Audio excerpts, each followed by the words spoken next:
Donald Trump and JD Vance both have a lot in common. They're always focused on themselves, happy to lie no matter what, and they suffer from the same affliction, which is whenever they open their mouth, the words they say are bound to backfire. And we've seen that happen with JD Vance throughout, of course, this entire campaign, but especially recently following the vice presidential debate in which he very famously would not answer if he would have certified the results of the 2020 election and if Donald Trump lost. And because of that, he has been repeatedly asked that very simple question and has been unable to answer it. But in the rest of the interviews he's done, and especially the one he did this morning, JD Vance has been really unable to answer most questions and absolutely humiliating himself in doing so. And I want to check out how he was humiliated in an interview this morning. But before we do, if I could quickly ask you to leave a like on this video, and if you haven't already and want to be a part of this community we're building on YouTube, to hit that subscribe button and join our channel.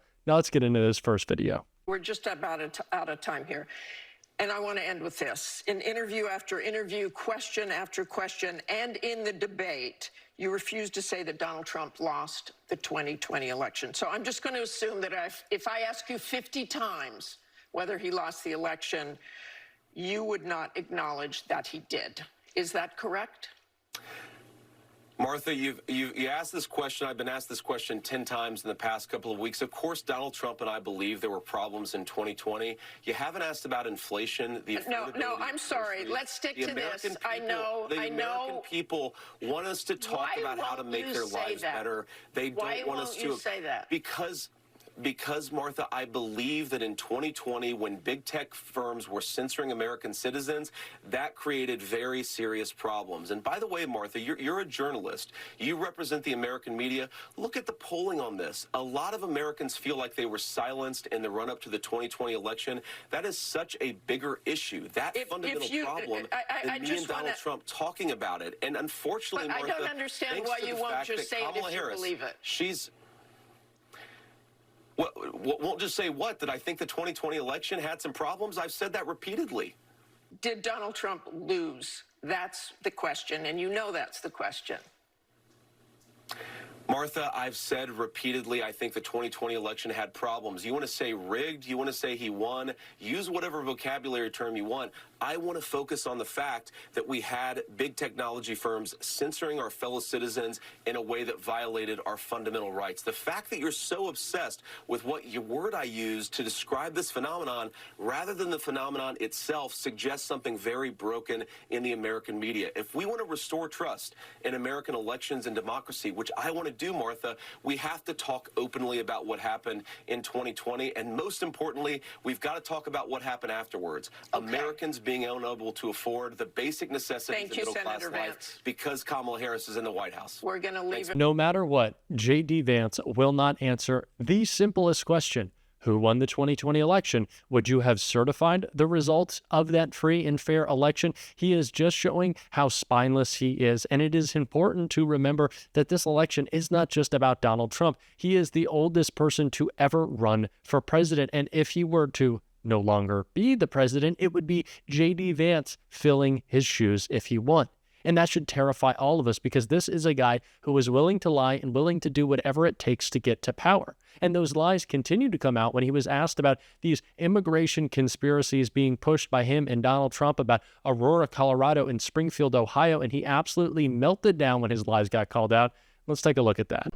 But we played some other comments about migrants, including in Aurora, in Colorado, where Trump said the city had been invaded and conquered by Venezuelan gangs. The Republican mayor of the city said flatly the city and state have not been taken over or invaded or occupied by migrant gangs. So do you support Donald Trump making those claims that the Republican mayor says were grossly exaggerated and have hurt the city's identity and sense of safety? I understand what you're saying, that some people left behind, but he's making these statements that the mayor is flat out disputing.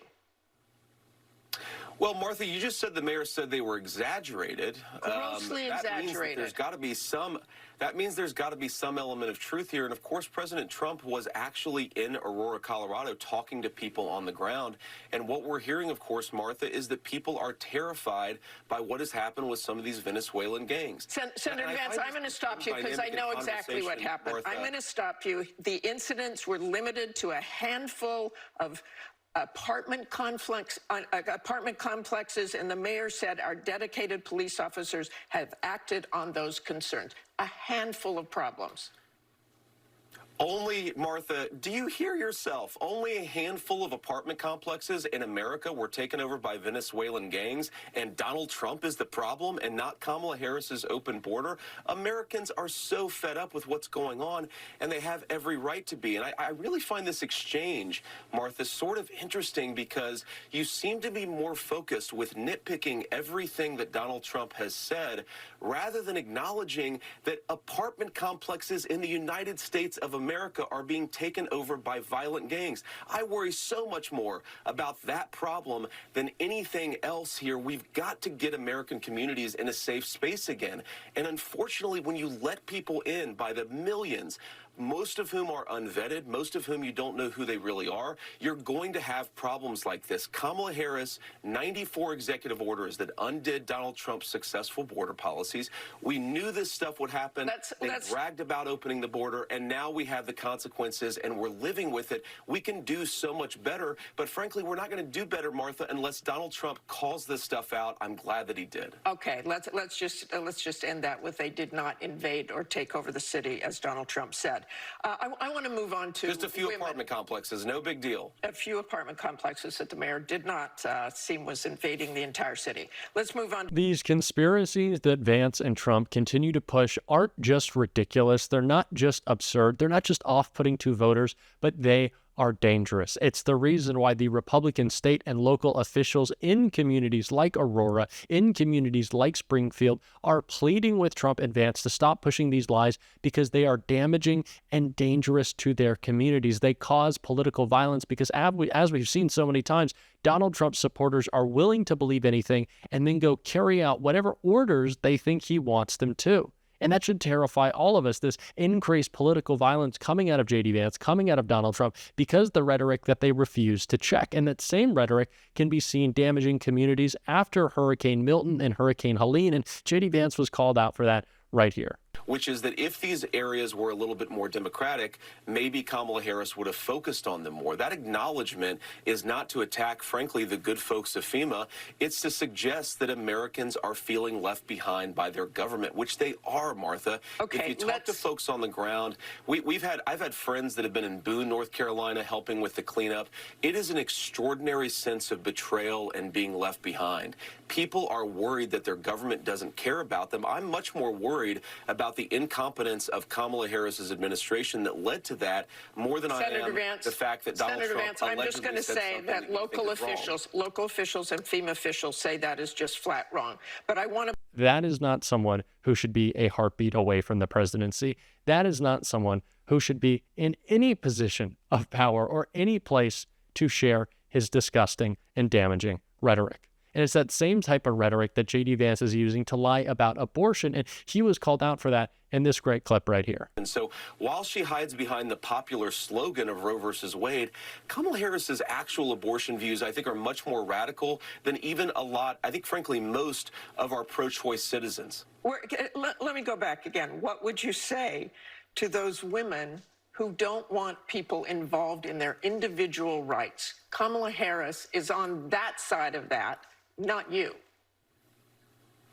Well, I think, Martha, that's not right, actually. I think Kamala Harris has taken this so far that a lot of women, if they knew Kamala Harris's actual view and not the slogan, they would recognize that it's far more radical. They can believe in individual autonomy, but also recognize there are, of course, limits here. We don't want to abort 9-month-old babies here, and we don't want to have taxpayers funding it. So I think everybody recognizes there's a right balance to strike. But to answer your question, Martha, what I would say to women is that Donald Trump and I want to make it easier to make the choice of life in the first place. And I know a lot of young women, especially when I was younger, who chose abortion because they feel like they didn't have any options. And what I want to do as a person who admittedly, Martha, wants to protect the most vulnerable members of our society, I'd like to make it easier for women to choose life to begin with. I think that goes to lowering the cost of housing, which of course has skyrocketed under Kamala Harris's administration. I think it's making it easier for working moms to balance work and life and family. There's a lot that we can do to become more pro-family. That's how I think we can best earn back trust.